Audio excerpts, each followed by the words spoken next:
But the album that we are going to be discussing is the brand new and final album for Sum 41, Hmm. Heaven. I don't know how to pronounce this because it's definitely not Heaven and Hell. Heaven multiplied by hell. I don't Like know. it's Heaven colon X colon Hell. So I don't Yeah. know how that's supposed to be pronounced, but Yeah, we need to get some 41 to comment on our YouTube channel. yeah, maybe we'll just call it Heaven and Hell for now. Mhm. I don't know. Anyways, Heaven X Hell is the eighth and final studio album by Canadian rock band Sum 41. It was released on March 29, 2024. This double album is divided into two discs. The first disc is Heaven, and it features a return to their pop punk style of the band's early career, while the second disc, Hell, is a continuation of the band's heavy metal style. So, Mhm. Eric, your thoughts on the brand new and potentially final album for Sum 41? So I enjoyed this album. I really did. However, nothing really stuck out for me in terms of like, oh, this song, like, except for maybe Landmines in terms of like radio friendly songs. Yep. Um, but it like I would say most of the songs in this album almost had a bit of like the band that came to my head was just Offspring. It was like I was listening to an Offspring album here. And um, now it's in the same genre. So people, all you haters, before you start typing away, telling me how like, oh, it's the same genre, you idiot. It just didn't have that same like oomph that like all killer no filler had, right? Oh, yes. Stuff from their old debut, right? Like there was no like In Too Deep, there was no Fat Lip, there was no Still Waiting, right? Like all these songs that you listen to and you're like, oh, this is Sum 41, Mm. right? So I felt like it was just very like it all sounded the same. And I guess you can say that for these kind of albums because they do have a tender like a general feel, if you will, to these like pop punk rock albums. Yep. Um, However, I thought that this was well produced. It was definitely like I did like now that you mention it, I did notice that their first half of the album, because I have the digital, so it's not broken up into two discs. So I did feel that the first half was more to their like their old school, and then their new like the last end was like kind of like their metals. But I did feel it was heavier than they did like that they originally played, which was like punk. Right. Um, but there was some rawness that I just loved about their previous albums that this album just didn't have. Right. You Right. know, like I felt like it was very well produced, but I kind of almost wished it wasn't because Right. I get because that. I wanted that like this is your last like hoorah album. Like I wanted to like pay homage to your old stuff, right? So Right, right, right. It's funny you say Offspring because Noodles actually shows up in one of their music videos. I forget which song it was. I think it's Rise Up, mm. but he's actually in the music video, which is Oh, hilarious. nice. Um, but yeah, Now, it's yeah. You go ahead before yeah, I. I was gonna say, going full circle from the beginning of our album where we got roasted. They did a cover of Painted Black, which ended up at the end of the album, Yeah, right? yeah. Which was the perfect place for it. However, I felt like I've heard a version like this before. So it was like okay. I was like I can't remember the band that covered this, but it was another like pop punk band that covered Painted Black, and I just remember it sounded similar to this. Oh, Like interesting. very similar to this. So I don't like I listened to it, I'm like, it's I feel like I've heard this before. Yeah, that's the thing with like sort of the pop punk genre is that when you do a cover of a popular song, it's typically always done in sort of the same style. You always have sort Mhm. of like that double time switching to half time. Like you always have Mhm. certain like um cliches that you always have to put in when you're doing a cover song. So they tend to all sort of blend together. And they do. And maybe it's just like I don't know. It was just so like because pop punk is very easy to play Right. in terms of just like it's power chords, Yep. right? Power chords, pentatonic, like that's all. It's like guitar 101 for rock, right? And I'm not saying that like these guys are idiots because they're like definitely really good. Yeah. And because a part of punk is also playing in time, which is difficult to do. Yeah. Now, Painted Black, like I just had like it almost gave me more of an appreciation to Dragon Force's Taylor Swift cover because it was like at least they had the tendency of just like at least just let's play this song as fast as we freaking can and Yep. it will just and they just cut out lines from the lyrics just to fit it all in where it's like I can appreciate that, right? Whereas this it was like okay, it's just painted black but punk, right? Yeah. Yeah. And maybe like I appreciate where it is on the album, but hmm this is a cover that you would play live. Like this is a Yeah. cover that like I've seen country artists, I've seen Thomas Rhett, I've seen Zach Brown Band, both country artists, and they both different songs, but they both um,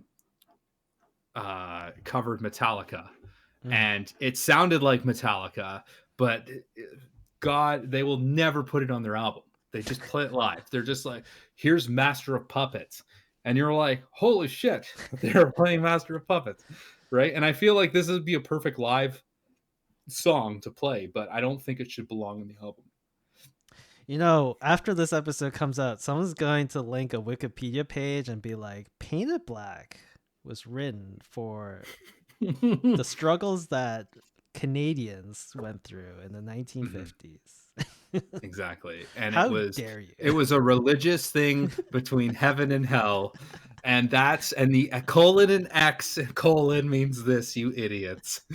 How That's what it's dare about. you? How dare you say that? This is the most important cover ever. No, but I agree. Painted Black, it's like obviously it's a great song. I think the cover is great. I just like I didn't really care because it's like why are you covering a Rolling Stones song? Uh at least it was at the end of the album, so I was like, okay, you throw it in there. It's like a bonus track essentially. I can live with that. But I don't know. I didn't really care for it. Yeah, I'm sort of on the same page. I did like the album. It was a fun listen. And but I do agree. It sort of all just blends together. Now, first disc Heaven, pop punk. It's pretty standard.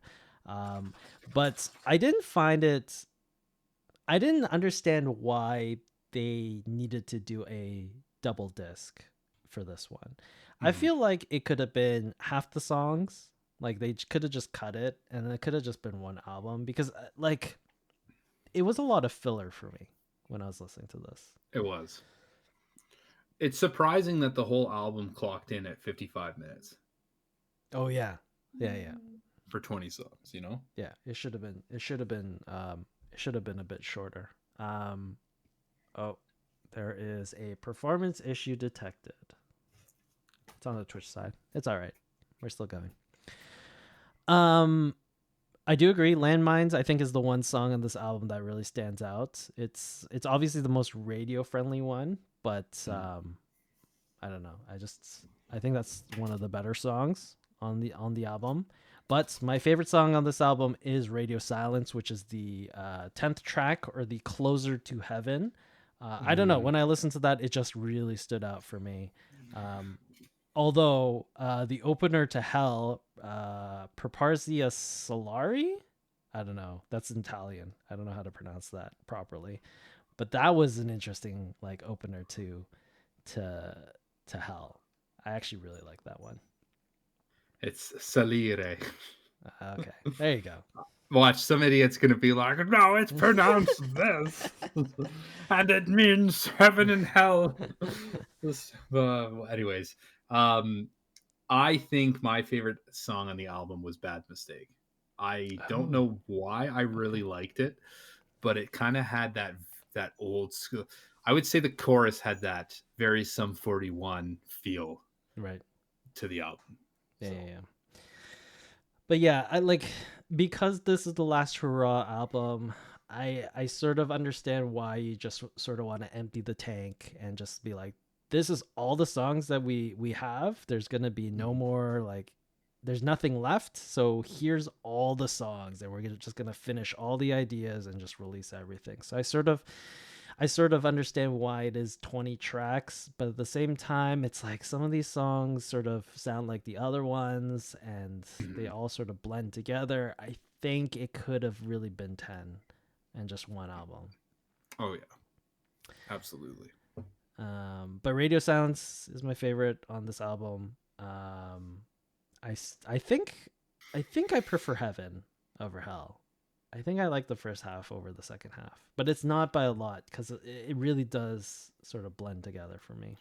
So the Radio Silence is the last song on the first. Yep, Okay, so I would say, yeah, if we're breaking it down, I would say Heaven is definitely the the stronger side.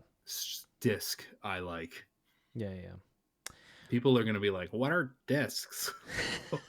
Oh, that's true. I forgot about. I Mm. forgot. People don't understand our old man I lingo. know. Um. Oh, one thing I want to talk about: Dopamine. That song. I don't know if you, off the top of your Mhm. head, that's one that you remember. But to me, that sounded like "Try Honesty" by Billy Talent, which It made me kind of laugh. did.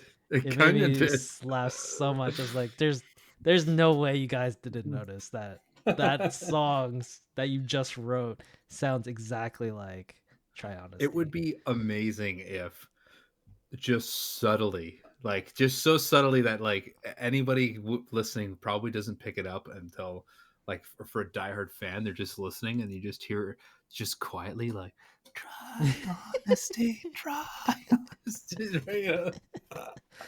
Yeah. Mhm.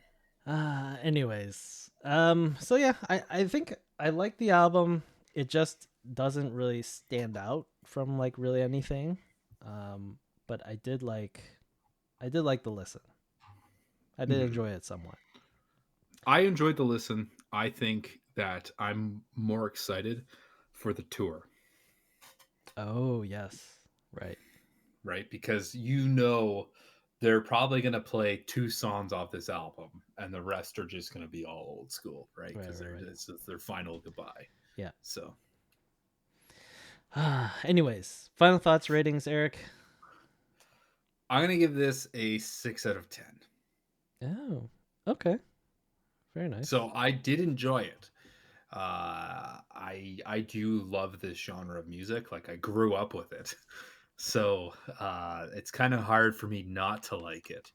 But however, compared to their other stuff and compared to what else is out there, like I think that this is definitely one of their weaker albums. Right. Yeah, I'm pretty much there. I'll give it a 6.5 out of 10. I think like Mhm. it's a fun listen, and if you are like die hard Sum 41 fan, I think you'll enjoy this album. Um, Even a casual listener, I think you'll like this album. It's just there's nothing really that stands out or that's really special about this one. It's just like a good enough album. Mhm. There's nothing really much to complain about it, but there's nothing really to be like, oh, you have to listen to this. Mhm. Mind you, Eric, critics online have said that this This is a is masterpiece. this this is everyone like this is an outstanding album. All the reviews I've seen online are just like So get this is ready really for the good. roasting. It's coming. On next Anyways, episode, you can hear our new album review and us being roasted online. anyways, that's our discussion of Heaven X Hell by Sum 41. For those of you following along with us every single week, the album that we will be discussing is Humble as the Sun by Bob Vylan. I believe they're from the UK, if I'm not mistaken, or somewhere over in Europe, somewhere over there. But this should be a fun listen. Everyone online is saying that this is great. Probably ends up being some sort of like cult classic type of album, but we'll see what happens. We'll probably end up giving it a 1 next week. That's usually how things go on this podcast.